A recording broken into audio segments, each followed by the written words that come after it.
Welcome everybody to Kenter at Your Own Risk. My name is Kent, and this is episode number 6. Today's date is May 8th, 2019. Chris and I are back to talk about the 4th episode of the last season of Game of Thrones. Chris, how are you? Well, if I told you my knees are bruised, I hope you take it in the right way and not in the innuendo that I'm sure everybody's got popping into their minds right now. But I had a drill at work yesterday, and kneeling in a firing position with my rifle for like 6 hours because of lightning. They're not really black and blue, more like yellow and purple. Oof. Oddly enough, I just finished watching something where I commented openly about my... It took place in Japan. I don't know if you've ever seen Takashi Miike's Imprint. I have not, but I've seen other things by him. Yeah, it takes place in Japan, and I'm sitting there like, God, my niece would be killing me if I had to be in Japan. Also, in that movie, was an incestual relationship, and I was like, that's a sign that I'm ready for Game of Thrones conversation, I guess. What a way to segue. So, I know this is something that I kind of want to ask at the end, but I'm afraid that I'm going to forget to ask. And I'm not sure if there was a definitive answer. I'll ask you this. Do you feel that there's a definitive answer as to why this episode was called The Last of the Starks? No. I've seen a lot of discussion about that, too. Like, people were like, seriously, what the fuck does it have to do with being the last of the Starks? You know, with some people thinking that, like, all of them are going to get got. Some of them wondering if it, is because Jon finally came out and told everybody. But, who the fuck knows? I thought it was just an odd title considering what the episode gave us, Yeah. Like, no Starks died in the making of this episode, so... It's just weird, I guess, but I don't know. Maybe we'll come back to that at the end and come up with some fucking crazy theories or whatever. I don't know. But let's start off with, what seemed like the first 5-8 minutes was a ceremony to honor those that died from previous episode. There's not a lot to say as far as content goes, but I thought it was filmed really well. I thought it was a great scene. There's not much to say about it, I guess. Yeah, no, they did a good job with how they filmed it, what they put in. Again, it was one of the few times they give Jon something to do where he's not being stupid. So he looks like, actually somebody that people would follow. The only thing I can add is that I guess my grandmother, when she was watching last week, didn't actually realize that Jorah had died. She just thought he was injured, so she was completely crushed that Ian Glenn was dead at the beginning of the episode, because I guess she had the hots for him. Not that I can blame her, being, 94, so you go Gog. Yeah, that's, damn. Did you see, once again, I'm just going on a tangent here. Did you see, I think it was last week, the old lady in the hospice that all she wanted before she died was to see that last week's episode. And so they showed it to her, and 10 of the cast members actually sent her videos. Did you see any of that? No, that would have been cool, though. Maybe I should be like, I'm dying, I need Lena Headey to come visit me. It was funny, the people that did send her videos, Davos was the biggest one, but one of them was Miran Trant. God damn it, what the hell is this real? Miran Trant? Yeah. Yes. Yeah, he hasn't been in it since what, season 5? Right, it's such a random person to send hey, thank you for enjoying our show. Sorry you're going to die. It's a weird guy to do that, Not only is that a weird guy, that's just a weird message. Hey, thanks. Have fun dying. How what do you say to somebody like that? I don't know how. I don't know. I think that's probably why only weird random people sent her a video, I think, like one of the bigger members of the Dothraki, I guess, like from earlier seasons. And like if I'd been like Kit Harington, would have been like, "Thank you for watching our show, and now your watch is ended." You know, something like that. Oh, that would have been, yeah, that would have, or what the hell is the Ironborn? Like, what's dead may never die, or something like that? What is dead can never die. Yeah. See, that also would have been cool. Which makes me wonder if they have like Cthulhu hiding out underneath like the Iron Islands, and he's just like tentacles up every once in a while. Hey. That would be fantastic. All right. So the next part of this podcast, probably for the next half hour, is going to be a fucking mess because if you watch the episode, it's this big celebration and there's many characters interacting, and then you go off to another group and then another group, and like characters keep mixing and mingling, and I'm going to try my best to ask this in good enough sections so we can dissect it, but I can't guarantee anything. First thing we had was Gendry and Hound making a sex joke, and I think the first big part of this was Dany making Gendry the Lord of the Stormlands because, quote, because that is what I made you.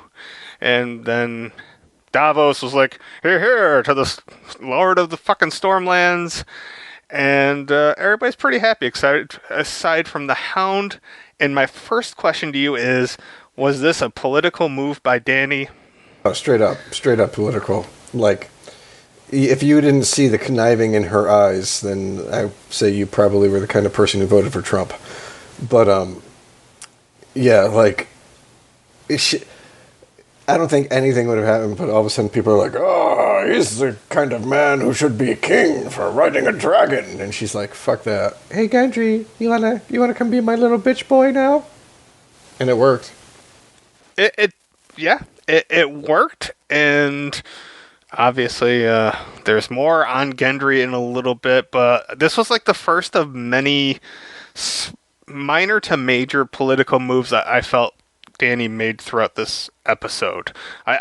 If I could sum up this whole episode, it is Dany making fucking political moves for better or worse. So let's see. There was some Jaime and Brienne, but we'll get to that a little later. Davos talked to Tyrion about his disdain for Melisandre. Hound has the huge jug of wine. I guess the next most interesting thing was Tyrion and Bran for me. And Bran said he wasn't going to be the Lord of Winterfell because he doesn't want it, and he mostly lives in the past.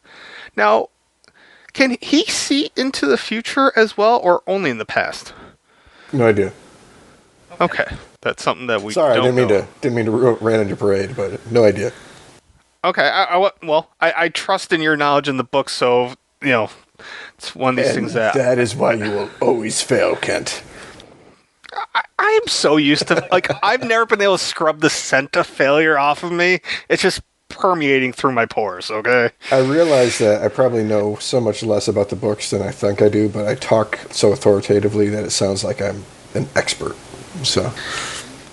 You're still the only person that I talk to that actually has read the books, so I still base most of my questioning and knowledge off of what you say. So if you're completely misleading me, you're making me look like a goddamn fool. So kudos. No, unfortunately, no. We've never gotten any glimpse of Bran actually really using his powers, because basically it stops. I think there might have been one chapter with him being trained by the Three-Eyed Raven, but it stopped after he got there.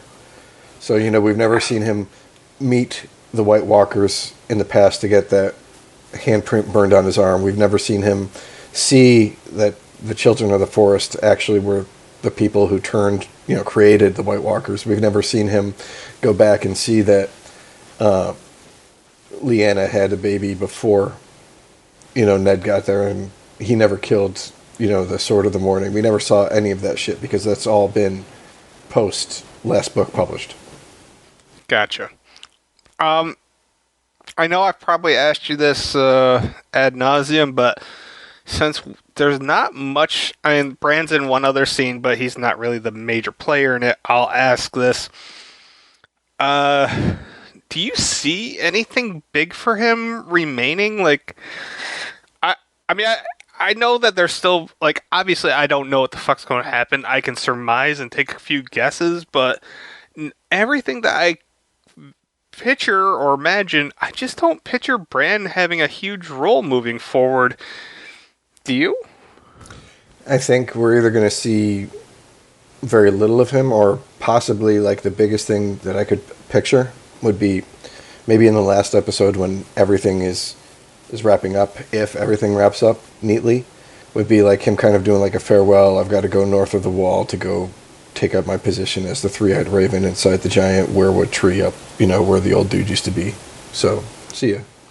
Did that tree get completely fucked up, or is it relatively fine, do you think? I don't know. I mean, it could, for all intents and purposes, it could be gone. It could still be there if they need it for a plot purpose, I don't see it playing too much of a sequence into events, considering, again, like you said, we have, maybe 3-4 hours worth of screen time left? Yeah, I would say 3 hours is I mean, 3.5, I think, is probably pushing it, because every time that, like, I see, like, ooh, 90 minutes, then I'm like, well, there's the credits, and then the two fucking producer guys have to talk, so cut basically 15 minutes off whatever time you see when you start it, and that's kind of where we're at. Exactly. Here. I was like, oh, it's going to be an hour and a half episode, and then it ended an hour and 15. I was like, oh, it's not going to be an hour and a half episode.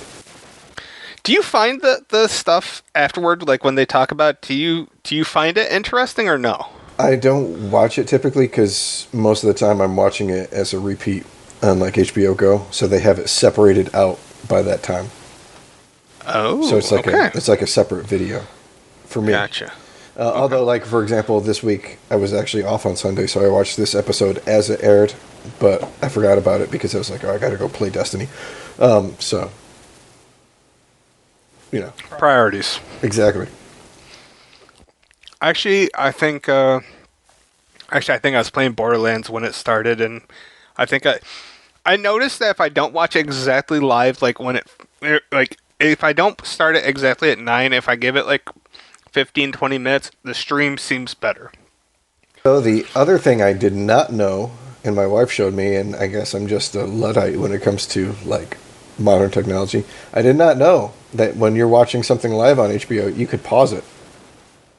Oh yeah. I like, it's very nice. How does this work? This is black magic. What are you doing, this woman? Devil woman. It's like, is the shadow demon gonna pop out now?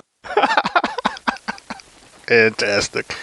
I thought you were actually going to go for the Starbucks story, but you know what? Surprised. I didn't notice when I was watching it. Doesn't make a goddamn bit of difference to you at all. No, especially because now, like, outside of the people who captured it, they've photoshopped it or whatever you use when you actually clean up film, digitally, to remove it, so it's no longer in there if you go and rewatch the episode. So, for me, it was like a moot point. For all I know, it could have been photoshopped in after I watched it just for people to have fun. But I wouldn't say that that many people would have done that and gotten into it without making it a big deal. If it hadn't been real. Yeah, I guess it's a quaint little asterisk for this episode, and that's about all it is. Like, the internet was going crazy about that day when I was just like, okay, it's a fuck up, but pretty much every film has a fuck up. Yeah, I mean, how many times have you seen like a boom mic fall into frame, even for just a second, or like a shadow from one of the crew be in there when it's not supposed to be? Yeah. Or the shadow, like, moving, like, because you've been filming all day. That is a huge problem that I ran into years ago. Shadows suck when filming. Just throwing that out there for any aspiring filmmakers. Check your shadows, and yeah, that's one thing to put on your checklist. All right, we'll move on. Let's see. In Tormund's mind, vomiting is celebration, so that was fun. Tormund toasts to Dany, and Dany toasted to Arya in the second political move of the episode. Sansa was kind of like giving the fucking stank eye as Sansa's like perfected the season, and we had Tyrion, Jaime, Brienne, Pod playing the drinking game that ended awkwardly, and we will continue to ignore the Jaime and Brienne thing until later because, you know, uh, Sansa does not trust Dany at all. Like, I liked how they did this. Did you like it? At one point, you have to be like, what the fuck is your fucking thinking here? I mean, nobody, no way without her do you come out to a positive conclusion, no matter what you want to look at. There was no way that the Starks were going to win Freedom for the North against Cersei without Dany. There was no way they were going to win the Battle for Winterfell without Dany. So, to be just completely and totally hostile to her, I don't understand it. I mean, I can understand being questioning and being the voice of reason and being like, listen, stop thinking with your penis, think logically about these things. But she's just coming at it from like, nothing you can do will ever be good enough.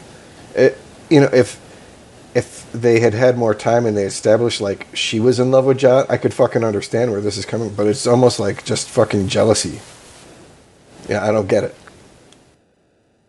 Yeah, there's a lot of pettiness, and yet like there are two sides to this, and neither one's really wrong. Like, yes, you needed Dany, you needed the fucking dragon, you needed their help, or else everybody was fucked.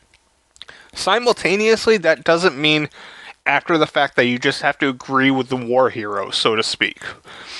I kind of like how they're doing this in that regard, because, yeah, you won a war doesn't mean you're a great leader political-wise. You know what I mean? No, I mean, like, let's look at, like, the whole thing where, like, how long a rest are you asking? I would have been like, I don't know, fucking, how about 7 days? Does 7 days work for your fucking timeline?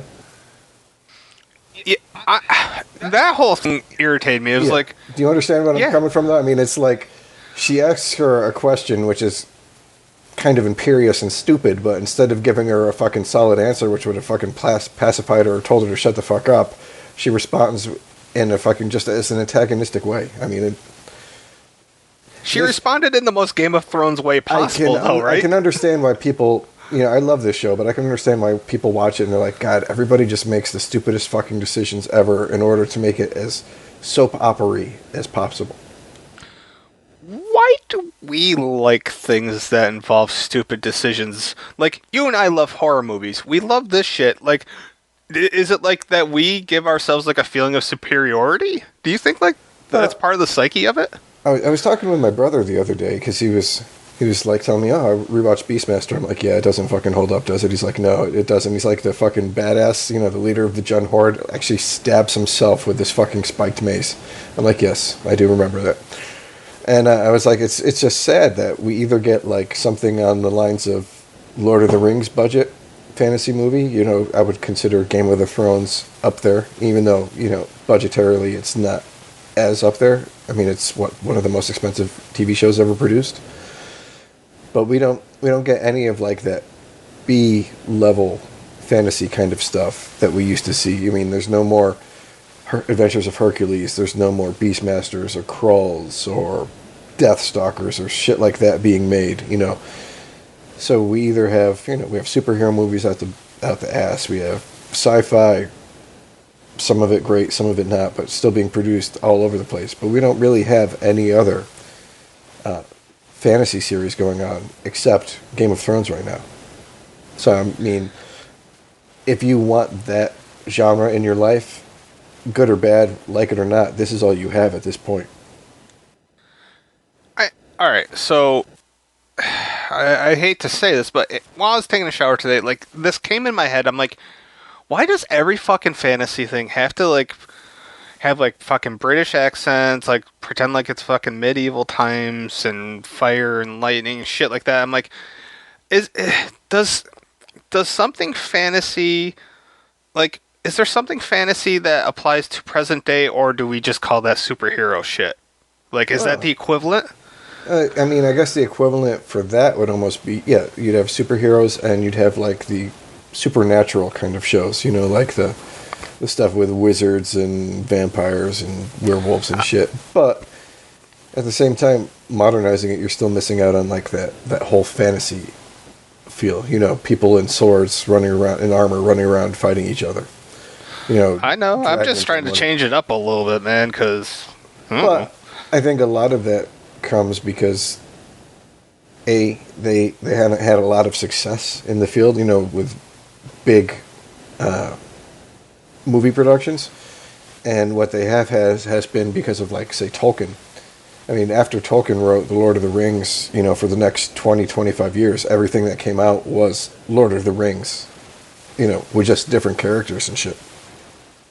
But he based, Lord of the Rings and the predecessors that he wrote straight on, Norse and Welsh and British mythology, so that would be a good portion of why everything that imitates him looks like that part of the world. I mean, I would love to see, some fantastical, like, Asian stuff, which I guess actually probably gets made, but we just don't get as much of it over here as like we could, because there's not as big a market for it. Sure. I don't know. It just, like, it wasn't like I was critical of it. It was like, I was thinking, like, if somebody just said it in modern day, but with the fantasy element, what would it look like? And the only thing I could think of realistically was a superhero film. And I'm like, well, what if we, but as you said, like, the vampires and shit, like, I'm glad I asked the question, because you gave me a lot of good answers and reasoning, so I'm satisfied to the extent that I'm going to be satisfied with my question. I mean, because I think the more you set something like, I mean, look at like Reign of Fire. Oh, yeah. Or, I mean, the closer you set it to modern day, as soon as you start introducing like guns and stuff, the more science fiction-y anything is going to look, I think. That makes a lot of sense. It does. I mean, technology ruins a good portion of the fantasy element, and that's why you have sci-fi. I guess, like, yeah, it makes sense. It does. I don't know. I'm satisfied, but let me say, moving on here, we had. Well, you brought it up.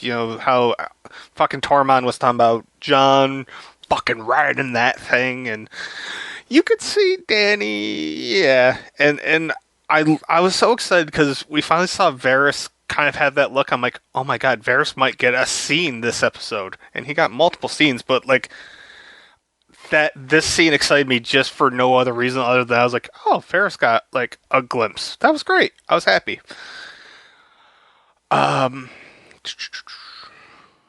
Oh, wow. Okay. You know what? I'm seeing... this is unprofessional, but I'm seeing where all the stuff that I wrote later on that I thought I missed, I'm finding it right now. Did you do the thing where you're typing and you accidentally mouse up and it puts it in an earlier spot in your document? Yeah, that is... I do that all the time, too. All right. This is good. This actually makes me happy because I found exactly the beginning and end, so I can just copy and paste it. How exciting. Real-time fuckery. Okay. Going back, God damn it, the line with Tormund. Now, which one of you cowards shit in me pants?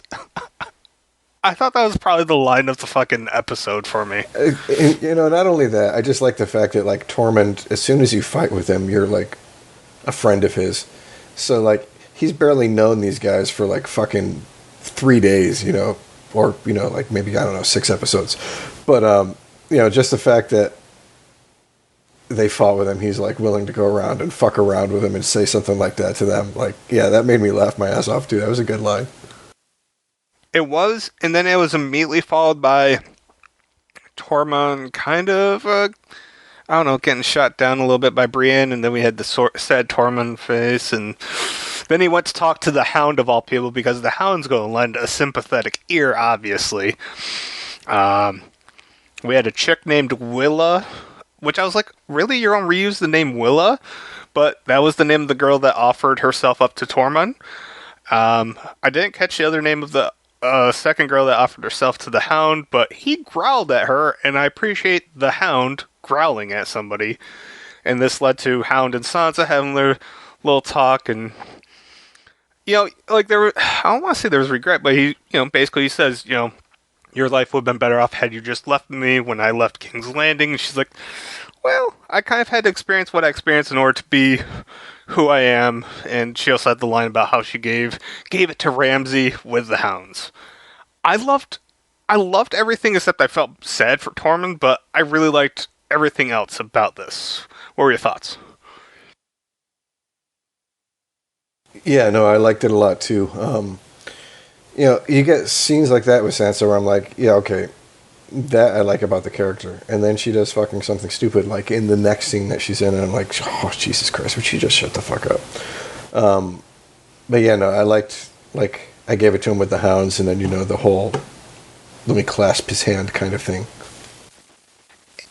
The more I don't know, maybe it's just because I'm a huge fan of the Hound, but I notice, like, it's next to impossible to have a bad scene. Like, if you're a person playing opposite the Hound, it's next to impossible to have a bad scene. Well, like, he's he's just such a sympathetic character because he's somebody that everybody's been bullied at one point or another, so everybody can understand, the need to lash out and withdraw and be afraid because of being different or what have you. And not everybody looks like he does, but everybody's felt that sometime or another. So him being as sympathetic as he is, and the guy does a great job of bringing that out without necessarily being blatant about showing it. It's really hard to not be able to play off that in a scene with him.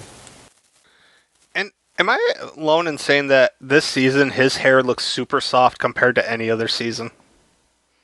I would not say that, but I typically not staring at his hair. The softness of it when he's on screen. I'm telling you, look at it next time. Tell me his hair doesn't look a little soft. That's all I'm saying. I know what that sounds like. I know, but you know what? I'm a bald guy, and I can admire some nice looking hair from time to time, and I'm invoking that right now. And also, you mentioned like the whole bullying thing. It's not heavy-handed, but I mean, the physical scar on his face, really kind of represents everybody's, emotional scars from being bullying. Like, he's really a great character. I don't know. I just really like him. Let's see.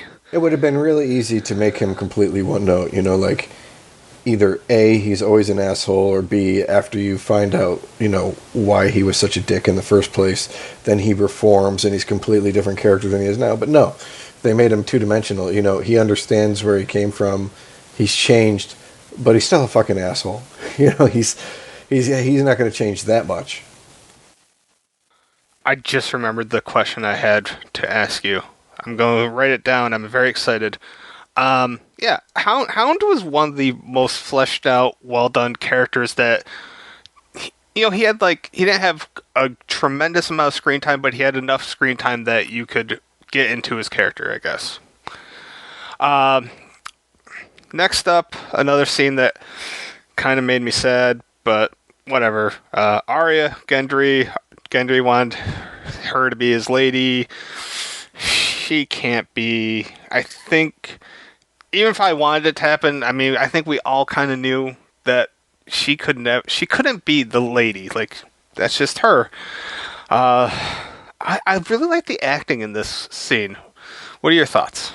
I knew they weren't going to end up together since the act, and she's just got that look on like, well, I did this, but what's next?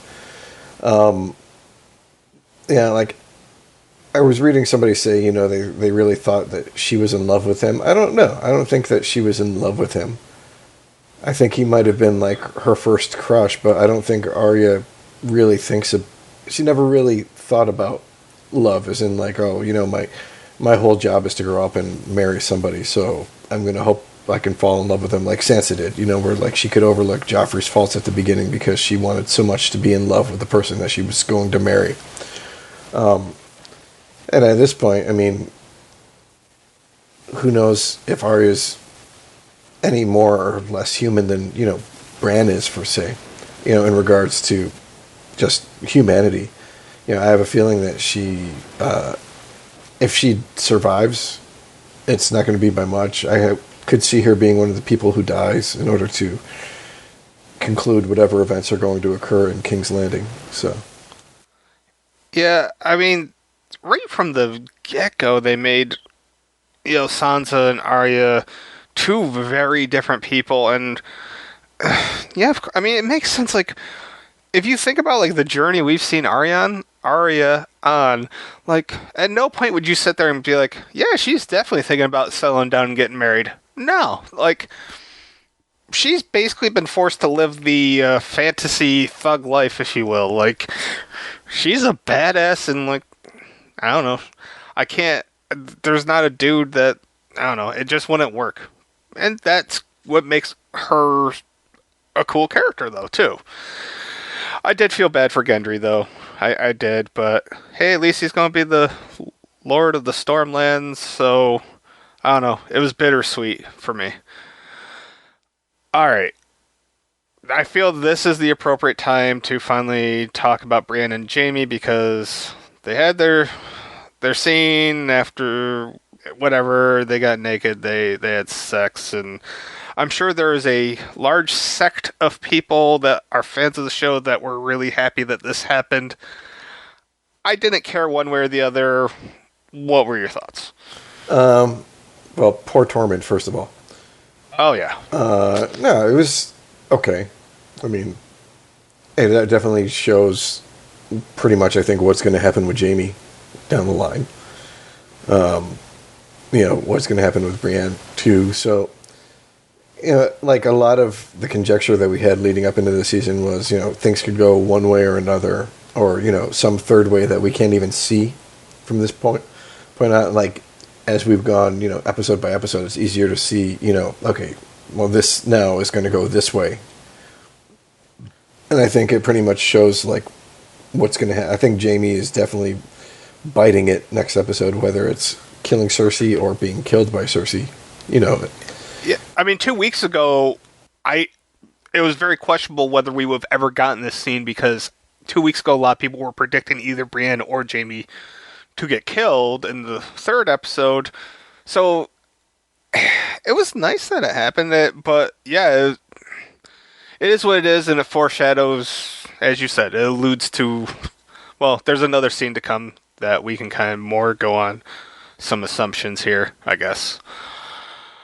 I don't know. I enjoy ragging on Dany, and the next scene was Dany basically telling Jon that he could not tell his family who he was, and I completely understand where she was coming from, and yet simultaneously I'm like, there's no way in hell Jon's going to be able to bite his tongue.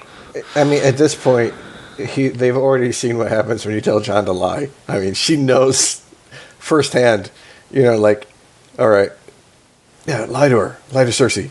Nope, I'm Jon Snow. I'm completely honest everywhere I go. Oh, don't tell your family. Oh, you want me to lie to them? Yes. Well, that's not going to work. I mean, she should have been like, got him in the middle, right in the middle of the act, and right as he's about to come, she'd been like, oop, nope, stop. You want to finish? Don't tell your family. There was ways that she could have, I mean, he was raised by fucking Eddard Stark. I mean, it only makes sense for him to have this nobility, whatever term you want to use. Like, you can't expect him to do anything else other than what he does in 2 scenes from now.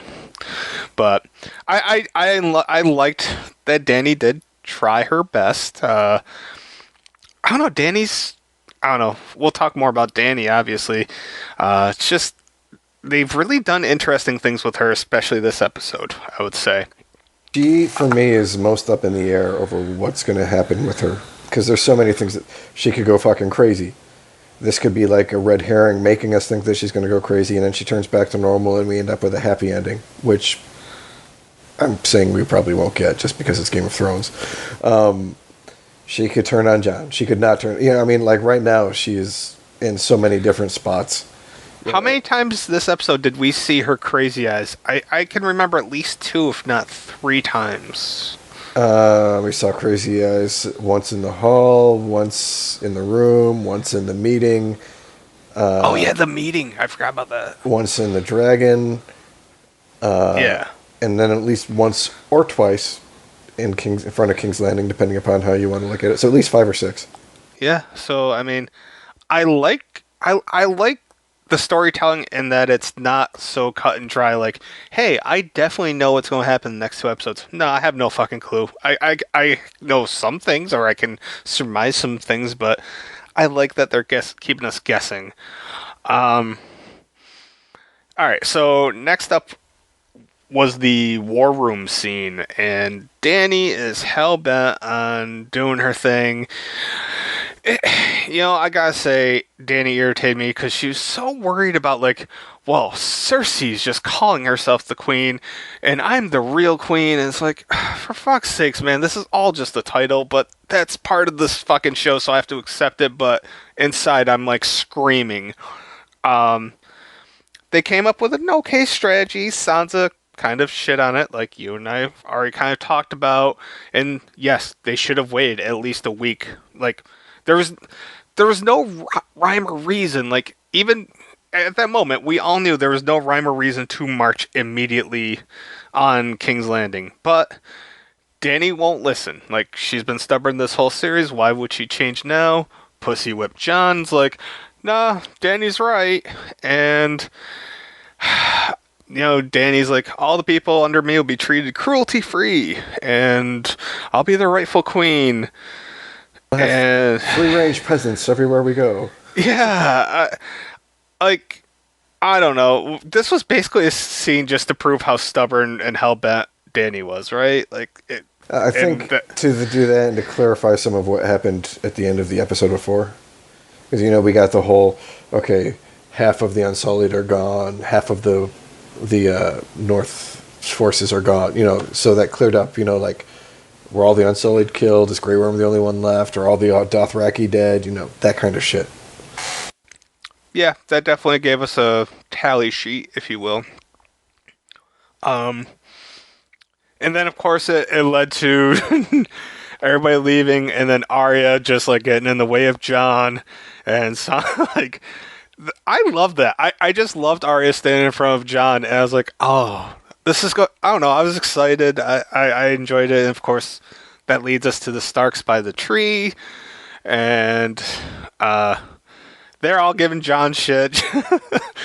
But Arya did say that Jon was right, that they needed Dany. I don't know.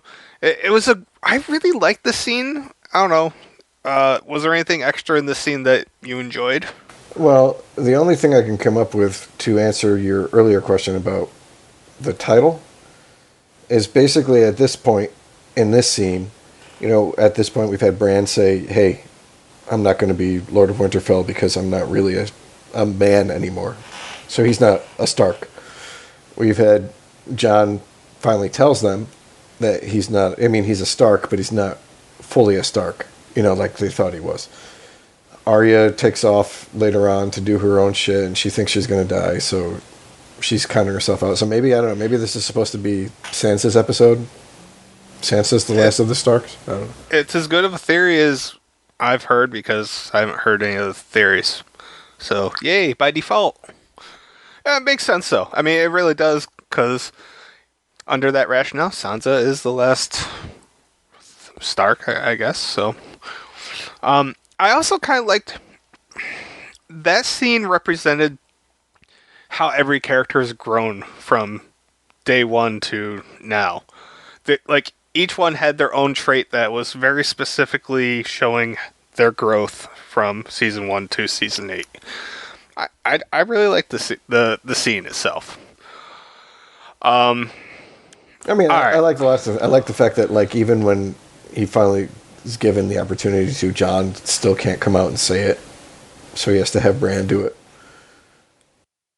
And Bran is just so nonchalant, so above everybody else. He's just like, yep, this is what it is, and, like, no emotion, just lets it all out. I love it. So, Jon is our cousin, and he's been banging his aunt. And her aunt thinks his aunt thinks it's okay because that's Targaryen life. Hey, Jon thinks it's okay too, so he's not arguing that one. Right. Can't blame him. All right. Next up was probably one of the biggest scenes, or at least one of the better scenes for me this whole episode. Tyrion, Jaime talking. Tyrion asking Jaime what Brienne is like down there. That made me laugh. And then along comes fucking Bronn. Perfect time to have him. Bronn was super aggressive, verbally owned both male Lannisters, and they're both, pretty good talkers. I love the whole line about, well, what's double over at Riverrun? It's Highgarden. So then Highgarden will never belong to cutthroats, and Bronn just fucking shits all over the Lannisters again. I really liked the hell out of this scene. What's your take on it?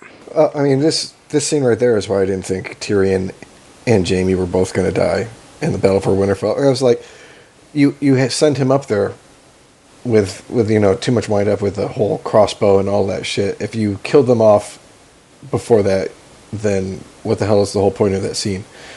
Yeah, I liked it. I mean, I had an argument with my brother last night about it because he was like, "Oh, I didn't say it," but I was like, "You said Bronn was not going to kill him because he's best friends with them." He's like, "I did not say." I was like, "Obviously, Bronn is showing that, just like I would. If you use me and use me and use me and fucking fuck me over every single time, eventually you're going to be able to stop using me because I'm going to fucking grow some balls and smack you in the nose." You broke my fucking nose. No, I didn't. I've been breaking noses since I was your size. And then I love, Tyrion's like, hey, you want to come fight for us? He's like, no, my days of fighting are over, but I still got a few more days of killing left. I love that. I don't know. I remember during that scene, I was actually thinking about you and I having the conversation 2 weeks ago, about this. So, yes, you were in my head during this fucking scene, actually. Really liked it, and I don't know, deep down inside it makes me giggle thinking that Bronn could be the Lord of Highgarden. I don't know. To go from the Tyrells to that's pretty fucking funny to me. It also, I was watching an interview with George R. R. Martin recently where he was actually talking about characters who got bigger or more important based on who played them, and one of the people he talked about was Bronn, and he's like, Jerome Flynn was such a good choice for him that I want to write more for him as a character because of who's played him. Have you actually ever looked up some of Jerome Flynn's singing? No, I didn't know he sings, but yeah, I've seen him in a couple other things like Ripper Street and Black Mirror, and yeah, he's a really good actor. So he I guess he's a professional singer. So I think he started singing before he started acting, honestly. So I mean, look at the fact that Jared Leto's won Oscars. I never would have fucking expected that from a musician. No, I never liked his music either, but I'll tell you the role that won me over, Requiem for a Dream. That movie, I don't know. That's still one of it's arguably in my top 10 favorite films of all time, so I'm a little biased. I find it fucking disturbing as fuck, but yeah, it's a really well-made, well-done movie. It's a movie that should be shown in every fucking high school. Be like, hey, maybe you shouldn't do drugs. I don't know, maybe it would affect somebody. I don't know. Yeah, I think shit like that, shit like American History X, look at, this is how fucking stupid your hate is, Yep, I agree, and wow, you just named another one of my top 10 favorite movies, so kudos. Next up, we had a scene that we've already kind of talked about. Hound is out on his horse, eating what I'm guessing may have been jerky of some kind, and then, of course, there was Arya following him, and typical Hound response. They both have unfinished business, and neither plan on coming back. Damn, I don't know. For some reason, I'm expecting the Hound to live. I don't think Arya is going to live, but I don't know. Do you think both are going to die? I don't know. I mean, if you had asked me a couple of years ago, then you're like, yeah, but the plot armor has been really strong with certain people in this last season, so. Yeah, I mean, Arya's got her big kill. Like, I don't want to say she's expendable, but she's had her moment. If she dies, it'll even be another big moment. I think Arya's just whatever. She'll get complacent, something, I don't know. But I can see her dying. Hound needs to have something. He hasn't had his full. He hasn't had that one moment. He's still due a moment. Would you not agree? Yeah, I mean, come on. Clegane Bowl? You know it's happening. It's happening. It's not going away. I cannot wait. I truly cannot wait for that. I don't know. Moving forward now, I mean, because Azor Ahai is already taken care of, Clegane Bowl's really the thing that I'm clinging on to the most, I think. So, next up was the Tyrion and Sansa scene, and Sansa, tells him that she doesn't think Dany's going to be a good queen. Tyrion senses something, tells her that Sansa will be a true power in the North, which also kind of alludes to the name of the episode, perhaps. Sansa says that Tyrion fears Dany. She doesn't want Jon to go to the capital because Starkman doesn't do well there. Tyrion responds that Jon has said that he isn't a Stark, which I like that line. She turns away. Tyrion believes that Dany wants a peaceful place, and then, Sansa asks him, what if there's someone else, someone better? My first question to you, and I think I asked this in the blog at 9deuce.com/blog/, does Tyrion fear Dany? I mean, I don't think he's like scared of her, but yeah, I think he's been around for enough of the bad shit that she's done, in order to have that idea. And is she fucking following her dad? Kind of shit. But, I mean, if that's the case, then I don't understand why they wouldn't be asking, well, is Jon going to follow his great-uncle? So. Fair enough.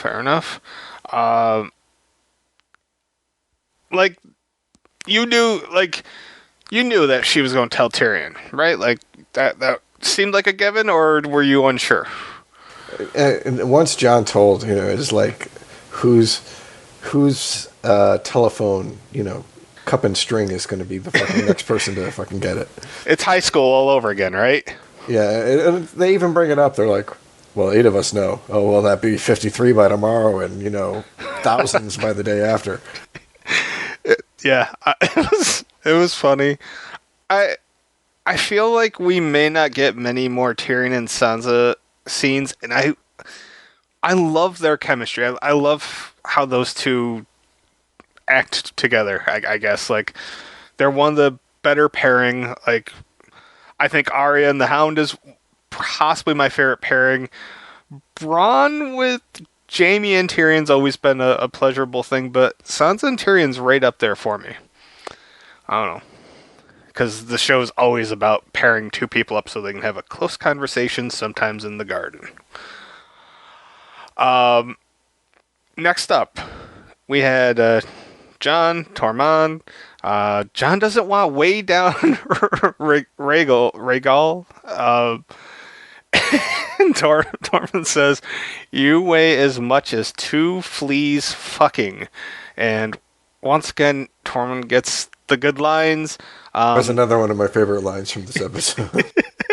So good. I had to write it down. Tormund says he's going to take his people north when winter passes. Jon asks him to take Ghost. Hey, there's Ghost, and he looks like hell. Don't know why he looks like hell, because we didn't see anything last week, but hey, Ghost apparently got some action. Tormund kind of seems like he's trying to convince Jon to come up north. Then Jon says this is farewell. Tormund says, you never know. Tormund leaves. Sam and Gilly show up. Gilly's pregnant. Sam's all fucking peacocky, and if it's a boy, they're gonna name it Jon, and Jon hopes it's a girl. They hug, Ghost whimpers, and Jon mounts up like Warren G and Nate Dogg to regulate along with Davos. So I have a bunch of questions from this. One, do you see this as Jon's farewell to Tormund, Sam, and Gilly, and possibly Ghost? Oh yeah, I mean, I think that they're gone. We're not going to see them again. Maybe for like 1 second at the end of episode 6, but I think that was it for them being series regulars, which they should be happy with because they got to live. I have a feeling we're going to see Tormund one more time because he said you never know. I don't know. It just... Plus, I also kind of feel like... Is he going to come into King's Landing, save Jon's ass, but riding Ghost? Oh my god. That would make me so fucking happy. Like a Boris Vallejo painting? Yeah, I'd be beyond happy. I don't know, I could also see Sam, like, I always pictured Sam as, like, at the end of the show being the Grand Maester for whoever was ruling King's Landing. It always seemed like his destiny to me, but maybe not. I don't know. This to me definitely felt like a farewell to everybody, though, in its own way. And if it is, like, all those characters had really good, stories. Gilly looked really good. Now, so Tormund's going to be waiting in Winterfell until winter passes. Is that correct? I don't think it was necessarily supposed to be until winter passes, because, again, winter could last fucking years and years and years. But I think, like, there was supposed to be, like, a storm going on, and he was going to be waiting for the storm to recede somewhat to, like, one of the calmer periods of winter before he headed back up to Castle Black. And then, from what I understood from what he was saying, after winter was over, they were going to take all of the wildlings who were left north of the wall. They're going to stay at the wall for the rest of the winter. Castle Black's pretty much completely fucked, right? No, Castle Black, I mean, they repaired the gates after the fucking, the battle for the wall, so no, I mean, it was the one that was for Eastwatch by the Sea was the one that got blown up by the ice dragon. So. Oh, okay, yeah, okay. Yeah, I don't know. There's really not much. Yeah, like I said, it's a good farewell. As you said, they all lived longer than you usually get to live in this show. Next up, we just had a lot of stuff going on. Tyrion and Varys have a chat, and although I found it important, they have a chat later on, and I'd rather touch on both things when we get to that point. We saw Grey Worm and Missandei holding hands on a boat, and I don't know about you, but as soon as I saw two people happy in this show, I was like, somebody's fucked. Right? I don't know. Did you think that? Or unfortunately, it wasn't like the good fucked. Yeah, not the good fuck. And I mean, maybe that's gone out of the show since Littlefinger died, and we don't have prostitutes hanging around all the time anymore. But if I could bring back any character, Littlefinger may be my guy that I would bring back, because he always kept shit interesting. If nothing else, he always kept shit interesting for me. So I miss the Hoovers. So basically, we see the fucking Scorpions taking out. Is it Rhaegal? Yes. Okay. Yes, you're pronouncing it correctly. And then the fucking taking out those boats and Tyrion running around trying to avoid the fucking big ass arrows, harpoons, whatever the fuck you want to call it. Missandei's obviously got captured. Euron looking like a goddamn hoss. Cersei's pumped. And Dany is still insistent on moving forward despite Varys objecting. I know I just covered probably like 10 to 15 minutes of the episode. I thought the Rhaegal death was really well done, if not brutal, which I guess makes it well done for me. What were your thoughts on everything? All right, everything that I had wanted to talk about this week came up in this period of time because, like, there's so much, like, all right, so my wife, for example, just posted something on Facebook today, and it's a picture of, like, Euron looking up at the sky, and then he sees the dragon, and there's one of the banners that, like, airplanes carry around behind it, and it says, "You're not the father." So, like, That's great. it just made me laugh. But, yeah, like, it's, like, crazy impossible, like, the shit that he does, and I fucking love it. So I was reading a forum post, and this guy says, his name is Distec, Distec, to give credit where it's due. He's like, "My brother and I just really want the show to go Max Euron from here on out. Just to have him gradually morph into a pirate from now to the end, you know, with a hat, eye patch, and a parrot. Have him constantly and maniacally yarring." I'm sorry, I can't. While he makes perverse, shitty smiles at the other characters in the camera. Have him literally surf his fucking ship from the bow of the boat while he dual wields cutlasses, even deep into dry land. Have him pop an ollie with the boat.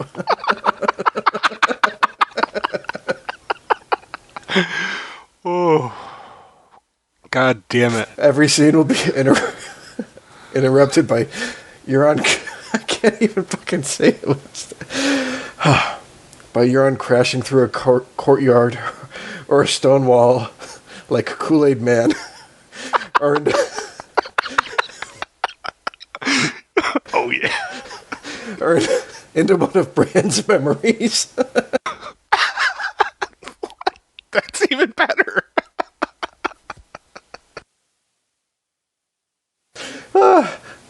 Or that's great. Fucking shit up and putting his fingers in people's bums.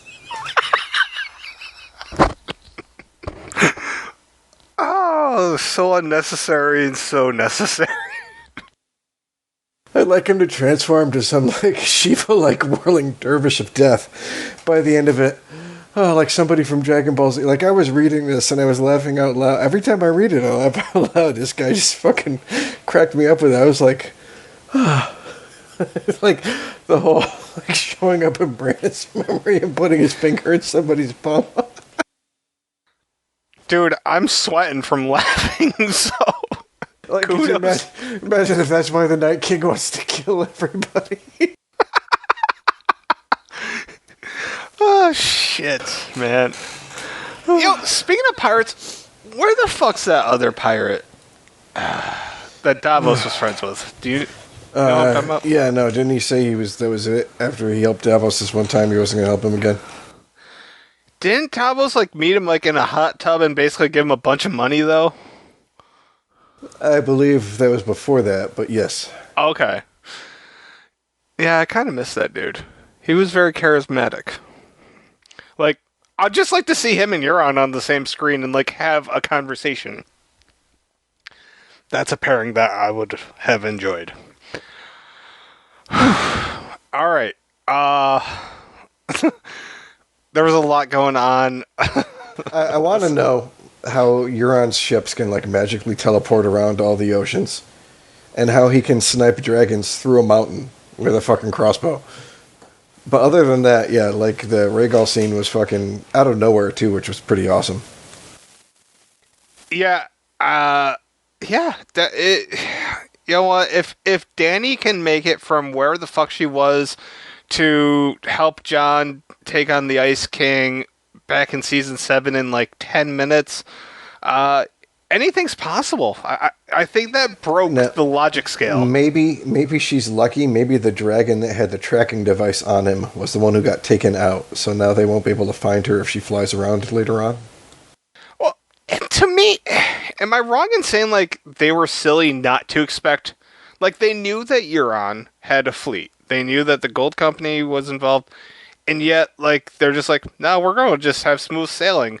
Wasn't that just, I don't know, too cocky, too ambitious? I don't know. I mean, for me, like, he's got a fleet, yeah, but, like, there's, like, fucking thousands of island or miles of coast, right? Not only that, but, like, if they're getting ready to invade King's Landing, and they know that they're already getting ready to invade King's Landing because Cersei at this point has already started inviting the peasants into the Red Keep. That way, if Dany attacks, she'll have to slaughter her own subjects. I would imagine that they would have the fleet defending King's Landing rather than, hundreds of miles away, waiting around the harbor to Dragon's Mouth or Dragonstone, to which has no strategic value other than the fact that if somebody randomly shows up with dragons, you can kill one. Yeah.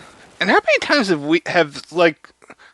we seen meetings at Dragonstone? I feel like that place is just like a convenient place. I don't know. It's a place of convenience. It's probably like 15 minutes away from like where the actors like sleep, so they're just like, oh yeah, makeup will only be like 45 minutes. You can get in there and fucking everybody will be done. Makes sense. I love, and I'll go over this a little more, but I loved Cersei. I loved how she acted this whole episode. Like, she was like, I got my shit together. I'm not worried. I'm not scared. I'm doing everything the right way. I liked her cockiness throughout this whole thing, and obviously we'll talk about more.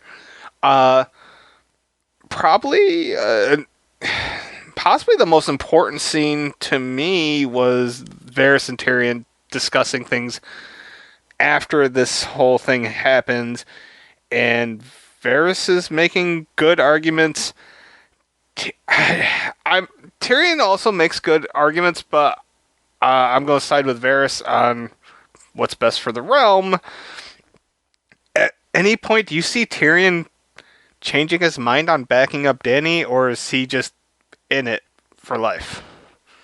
Yeah, however short that is.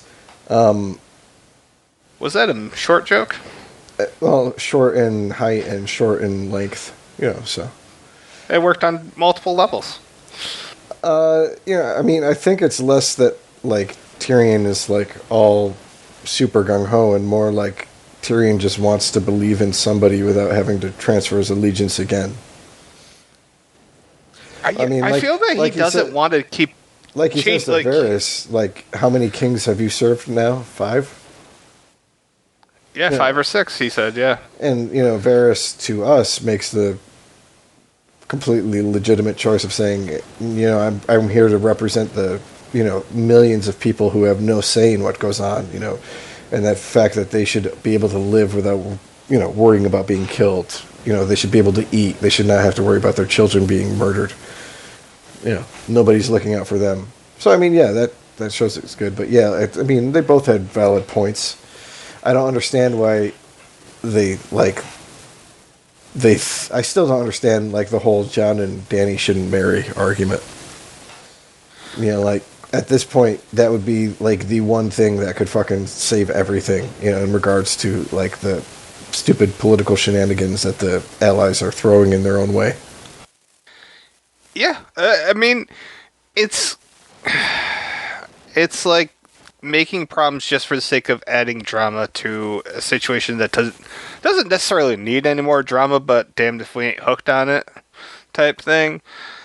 I'm curious how and if Varys makes the transition to somehow trying to support Jon, I'm curious how he's going to make that transition, because, like, 2 scenes later, we see Varys, I think he's right... Was he right next to Dany, or was it him, Grey Worm, Dany, and Tyrion? I don't remember the order, but he was right there. So, yeah. If it was just... I'm really curious how Varys is going to play this out.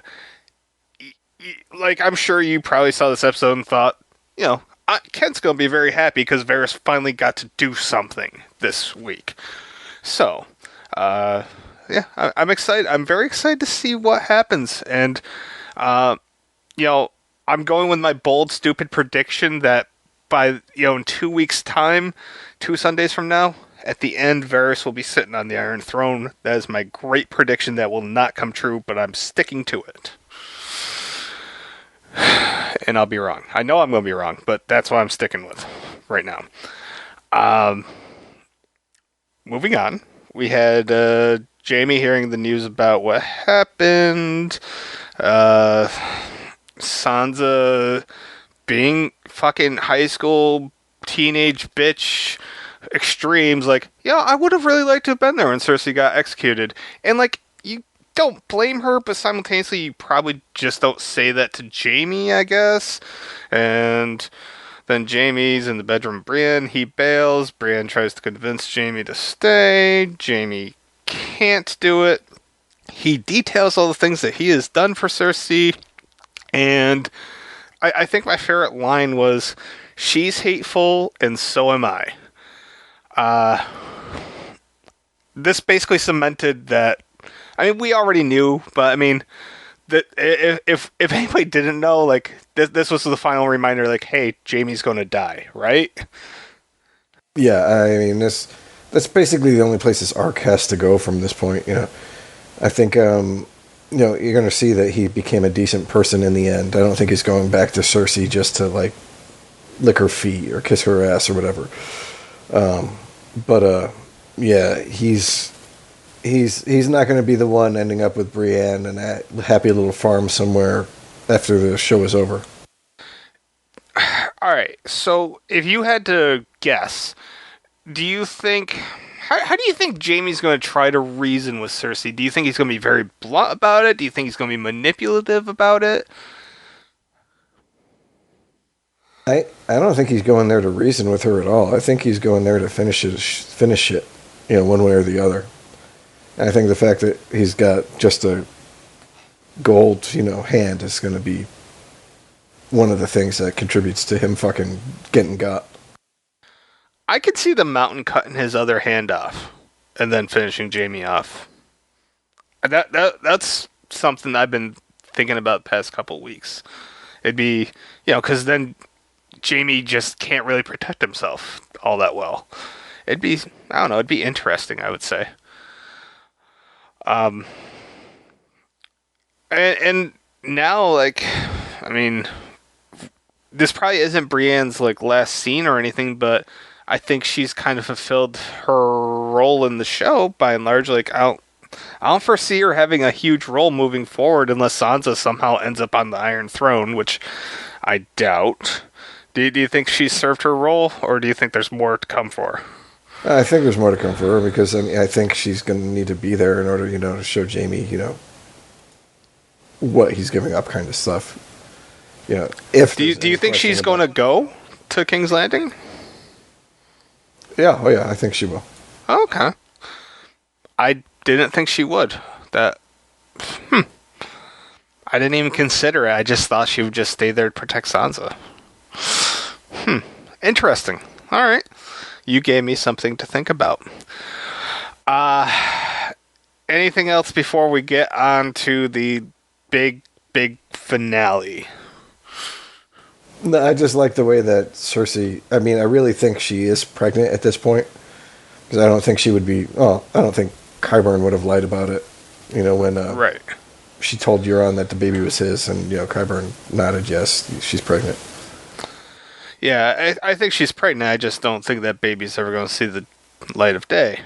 But, all right. So if you've watched the episode, you already know how everything went here. Dany's crew meets up with Cersei's at the walls, and Tyrion and Qyburn have this discussion. And part of me is just like, Tyrion, what the fuck did you expect Qyburn to say? Like, Qyburn can't say anything beyond like what Cersei's wishes were. Like, it is what it is. Like, he wasn't going to be like, you know what, I'm just going to defy Cersei right at this moment because, I want to die?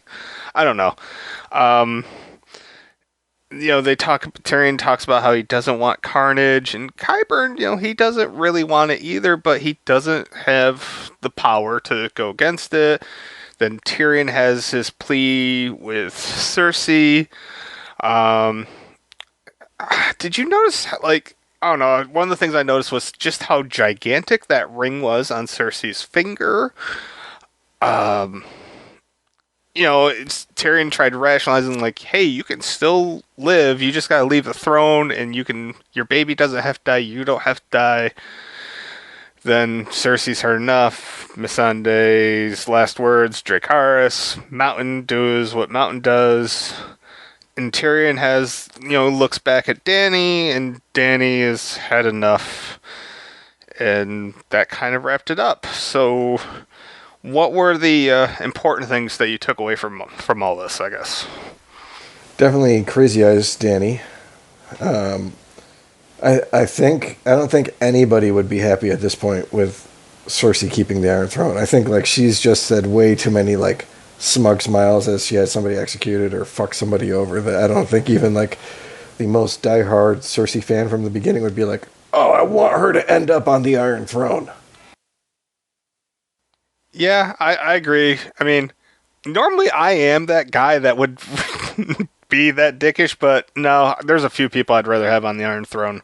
So, I agree with you. I think now too that Grey Worm's going to live because if he dies, it just makes it kind of easy. But if he lives now, he can suffer, and it feels like they really like that in their characters.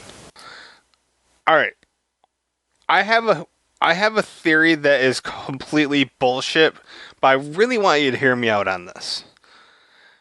All right, we know that the prophecy for Cersei was that she was going to lose her 3 children.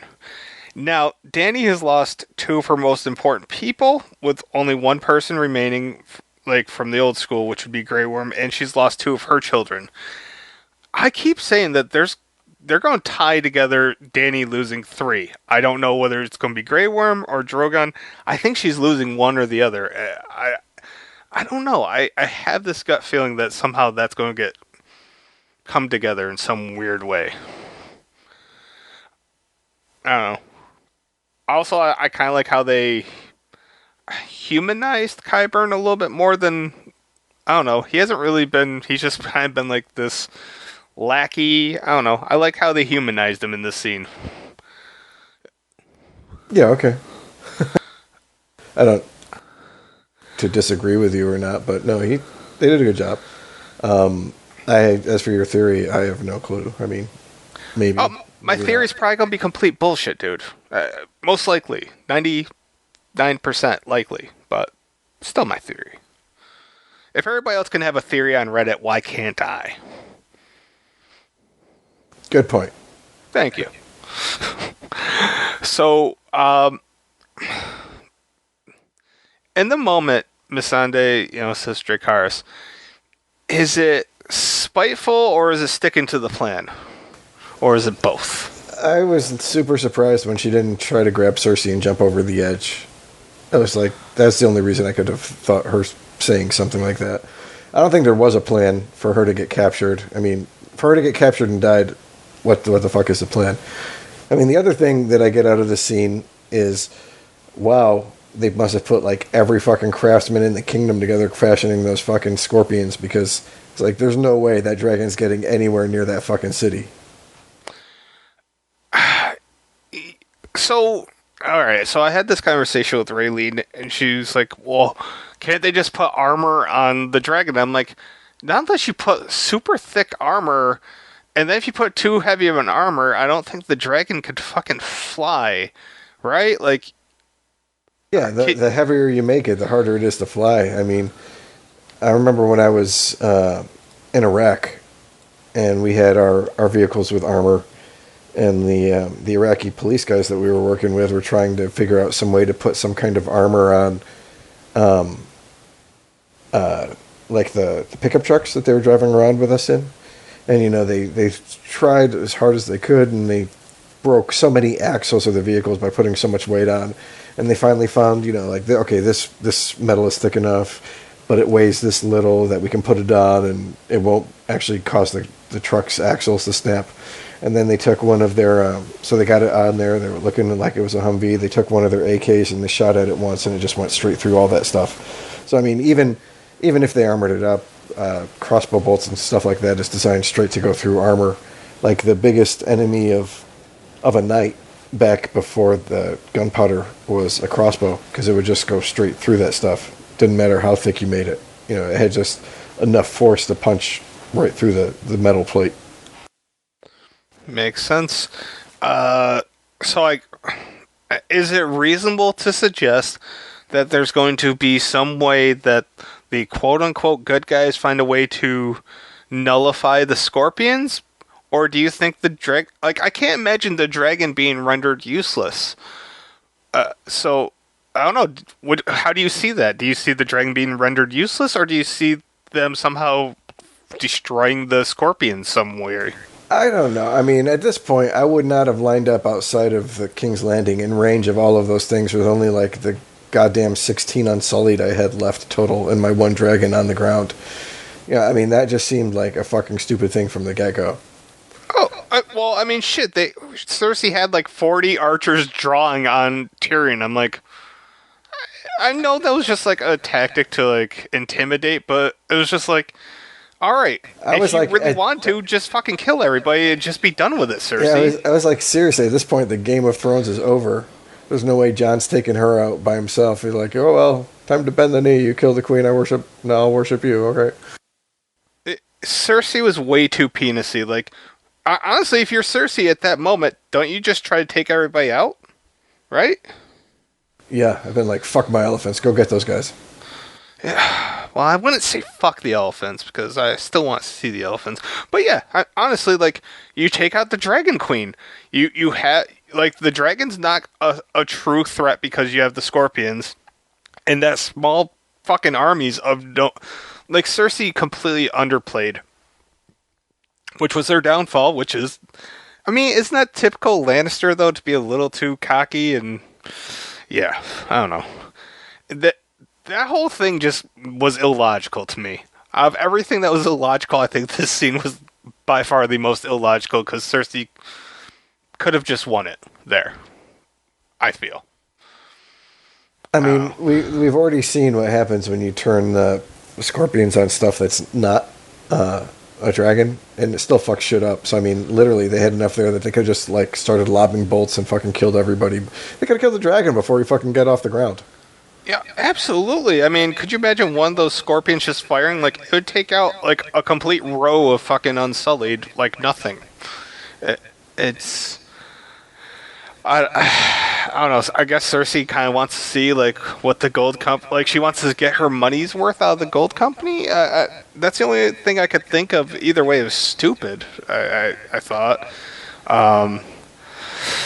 Yeah. I'll ask you... You know, we saw in one of Bran's visions, I think it was like Dany was near the throne, but like it was snowing inside. What do you make of that? When was this? Now, I'm not sure if Dany was in it, but I know we saw a dragon shadow appear. It was one of Bran's visions, either season 6 or season 7, and you could see the throne and you could see snow was in it, as if like... You know, the castle, whatever, something got fucked, basically. Which is actually what led to everybody thinking that the Night King was going to go to King's Landing. That was part of the big theory. I'm not sure. I don't remember the vision, so... Okay. I mean, I sit there and I think, like, they had to show that vision for a reason, I feel... I don't know. It's just why record that if there's nothing to it? So I feel like there's a hint there somewhere, but I don't know how to decipher it. I guess is my point. Or maybe it was a scene. See, once again, I can't really remember if Dany was actually in that scene or if it was just the shadow, the throne, and the snow. I don't fully remember. So it could have been like from way in the past. I don't know, but. I don't know, I keep thinking about that scene, and I feel like it's going to play a part somehow. I don't know. So, I had a question, I forgot it, I wrote it down because I finally thought about it, and I guess this would be more of a question for next week, but I'll definitely forget it by then. If Jon ends up on the Iron Throne, I would like to know who you think would be Jon's hand, and who would be, like, leader of his Knights Guard. Like, who do you think Jon would put, like, as his posse, I guess? Ooh, that's a good question. Thank you. Like, I would have expected Sam to be the Grand Maester. Like, again, like you said, that just seemed to be where they were trying to make him go. Sure. I think... I don't know. I think Davos might be the hand. If Jon... I mean, yeah, at this point, he is his hand, so not making him as, oh, well, you were my hand when I was the king in the north, but now that I'm the king of King's Landing, we got to upgrade. You know. Right. Like, and it's the King's Guard, right? Like, I'm not getting this wrong, right? Like, Yeah, no, the King's Guard, that were the people who fucking, protected the king until Jaime stabbed the king in the back. and that's who, like, Barristan Selmy was, right? Yeah. Okay. Yep. I could see John being like, hey, Hound, you want to do this? And him be like, fuck off, you little cunt. Yeah, I mean, it would be interesting. I mean, we already know, like, Gendry can't be because now he's going to be, Duke or Lord or whatever the hell they want to fucking make him. And Tormund, I can't picture Tormund being a part of the Smell Council or anything like that, No, I mean, if they were going to keep the wildlings south of the wall, then I would say it would make sense because then, yeah, you would have, somebody to be there for the wildlings to represent them. But if they're going right back north of the wall and they're not going to be part of the kingdom, then... Right. Yeah. And I guess I'll ask the same question. If Dany takes the throne, we as long as Tyrion stays alive, which is questionable, but if Tyrion stays alive, he would still end up being the hand, most likely. Who do you think Grey Worm would head up the Kingsguard, most likely, right? See, yeah, then I'm like, Arya? I don't fucking know. I mean... No one's going to assassinate you while I can steal all their faces. I mean, I don't... Definitely not Bronn, unless he's like, Bronn, you want to be the Duke of Hightower and the King's... I don't know. Right. I don't know. It was something that, like I said, it would make more sense to ask it next week because, let's face it, next week, even if we don't get a ton of big kills, I feel it's reasonable to say that at least three to five characters that are well known will get got because I don't know. Do you see a good portion of that like war happening next week? Right? Yeah, I mean, I think it has to if we're gonna have some kind of denouement at the end. Otherwise, it's just going to be way too much shit crammed into one episode. So, I mean, I think it's fair game to say Cersei, Jaime, possibly Tyrion, Mountain Hound, Arya are all entirely fair game at this rate, in my opinion. Plus, Euron and Qyburn I think are almost givens. Yeah. So, I mean, shit, I just named 8 characters, and out of those 8, I can make a good argument for maybe, 2 or 3 of them, but by and large, I think there's going to be a lot of big deaths next week. Because I don't think the final episode's going to be so much. Maybe there will be like 1 or 2 deaths, but I think this Sunday is going to be the last big death week. Big body count, whatever you want to call it. Yeah. So by next week when we're doing this podcast, do you think we will actually know who's going to be on the Iron Throne? No. I think we'll have the majority of the deaths, but I think whoever actually is going to end up on the Iron Throne is going to be decided in the last episode. I think that's fair. I could be wrong, though. They could fucking leave us with a cliffhanger in episode 5 and still have, fighting to do to finish off. So who the fuck knows? Yeah, I'm really Obviously, curious. Some people do because it's already been done, but we don't. Yeah. I mean, I think it would make sense to pretty much kill off this war and then have whatever political nonsense, like, I don't know, I'd kind of like to see at the end, like, see where all of our major characters ended up kind of doing, which I think that's how this show would make sense to go out, is to show Bronn and Highgarden and Gendry. Well, we're probably not going to waste time on Gendry, but you get what I'm saying. Yeah. If you had to predict a surprise character that, wouldn't necessarily be predicted to die, do you have any names in your mind? I mean, at this point, we're only looking at like maybe what 3 people we would be surprised if they died. Yeah, well, I mean, according to the blog, you had everybody pretty much dying except for Davos. Okay, I mean, like the only ones I would be really surprised if they died would be at this point would be like Jon and Sansa. A, because like Sansa's up in Winterfell, and what the fuck's going to happen to her up there? Sure. And Jon, because at this point they've gone to so much work to make Jon seem like he should be the hero, even if he isn't the hero of the story, to make him seem like he should be. Like, I mean, immediately as soon as people find out that he's a Targaryen with a claim on the throne, they're like, oh, he'd be a fucking perfect choice, better than Dany. And you know, it's hard to disagree with him. But I mean, like, Dany's so fucking angry right now. She's in danger. Cersei's in danger. Jaime's in danger. I would be surprised if Bronn died too, because he just disappeared, and you know, like, out of nowhere, he would, like, oh, the meteor fell out of the sky in fucking the Riverlands where Bronn was hiding out, and now he's fucking dead. So, yeah, Bronn is an unlikely candidate. I think Bran is safe. Yara is so far out there now. I'd be like, if she fucking died, you know, Mira Reed, you know, like if she shows up after 3 seasons, Oh my like, God. oh, yeah, we found her body. That's why we didn't see her at the Battle for Winterfell. I would be so happy if Mira showed up. That's the one character left that I want to see this season, and I know it's not going to happen, but God damn it, I really want to see it happen. I honestly, if I had to pick a surprise person, I'm going to go with Davos.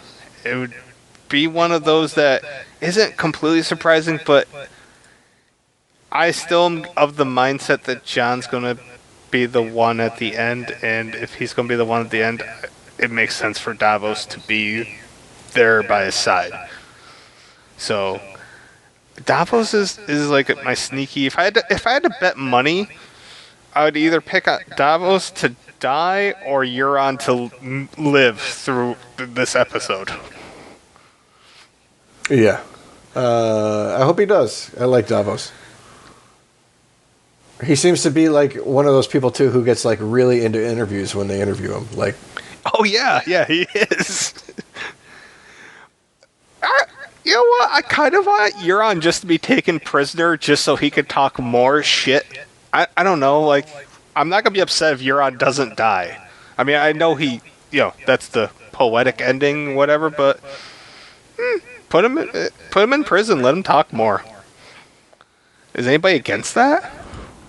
Well, Theon's dead, so probably not. Maybe Yara. I don't know. I'm still curious. I don't know. Like, if we're going to see Yara again, I feel like that's been a 50-50 since the heroic rescue that took like no effort. God damn, that was a silly ass scene. Yes. All right. Do you have? I don't know. Do you have any other thoughts, questions? Not really. I think we pretty much covered basically everything that we could in this episode. Yeah, I think we're just left with a basic plot that is simple enough to follow, but plenty of questions that we'll still have coming next week. Like, we'll probably be asking a lot of the same things, and that's cool. Like, I feel that's a testament to the writing for this show, by and large, is that, I don't know, it's nice to not know everything or not know what to expect. Yeah, I agree. I agree with you there. All right, so with that being said, make sure to check out the blog because, goddamn, I think we're up to like 7 or 8 people now writing on the blog. Every week I'm trying to recruit new people, so check us out, 9deuce.com/blogs/ this podcast. See, I feel stupid to say where the podcast is because if you're listening to the podcast, you already know where it is, but hey, feel free to subscribe to us on iTunes. Go to 9deuce.com/podcast/ or 9deuce.com/Kenter/ and that's it for this week. Thanks for listening. For Chris, for myself, sniff you jerks later. Peace out, and just wait for the Euron crossover where he's ollieing his ship into parts of the Caribbean. I'll invest in that.